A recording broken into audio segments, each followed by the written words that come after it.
आज ईद उल अजहा यानी बकरीद का त्यौहार है और आज पूरे देश भर में मुस्लिम समुदाय द्वारा बकरीद की नमाज अदा की जा रही है।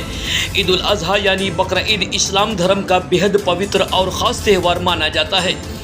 ईद उल अजहा की शुरुआत पैगंबर हज़रत इब्राहिम की महान कुर्बानी से जुड़ी है।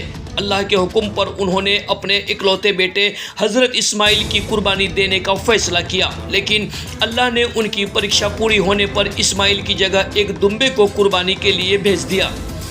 इसी घटना की याद में मुसलमान ईद उल अजहा पर कुर्बानी अदा करते हैं। यह पर्व केवल कुर्बानी तक सीमित नहीं है, बल्कि त्याग, समर्पण, इंसानियत और अल्लाह के प्रति सच्ची आस्था का संदेश देता है।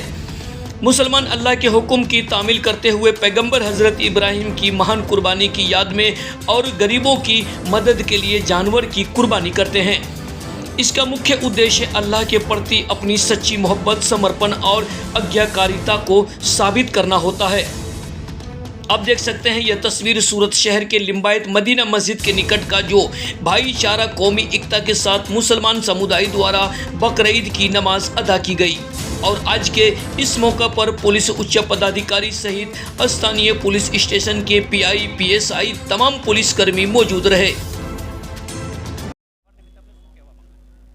ईद उल अदाना तहेवार निमित्ते समग्र सूरत पुलिस द्वारा चुस्त बंदोबस्त राखवामां आवेल छे। जे संदर्भे अत्यारे लिंबायतना मदीना मस्जिद खाते तमे जोई शको छो पुलिस द्वारा चुस्त बंदोबस्त राखवामां आवेल छे।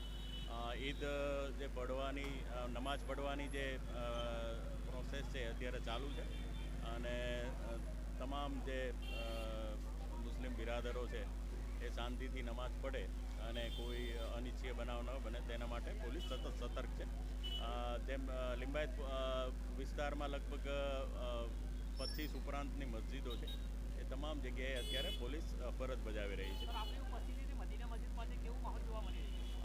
તમે જોવો છે મદીના મસ્જિદ ખાતે જે પણ મુસ્લિમ બિરાદરો છે એ તમામ અત્યારે પોતાની જે નમાજ છે અદા કરી રહ્યા છે અને ટન બાય ટન જે એના આયોજકો છે એમના દ્વારા સારી વ્યવસ્થા ગોઠવવામાં આવેલી છે અને દરેક વ્યક્તિ નમાજ સારી રીતે પઢી શકે એ માટેનું સુચારું આયોજન કરવામાં આવે છે। અગાઉ જે આ તહેવાર આવ્યા પહેલાં પોલીસ દ્વારા વિવિધ શાંતિ સમિતિની મિટિંગો એકથી વધુ વાર ઉજવવામાં આવેલી છે। તમામ ધર્મગુરુઓનો સંપર્ક કરવામાં આવેલો છે અને આ માહોલ શાંતિપૂર્વક રહે એ માટે પોલીસ દ્વારા સઘન પ્રયત્નો કરવામાં આવે છે।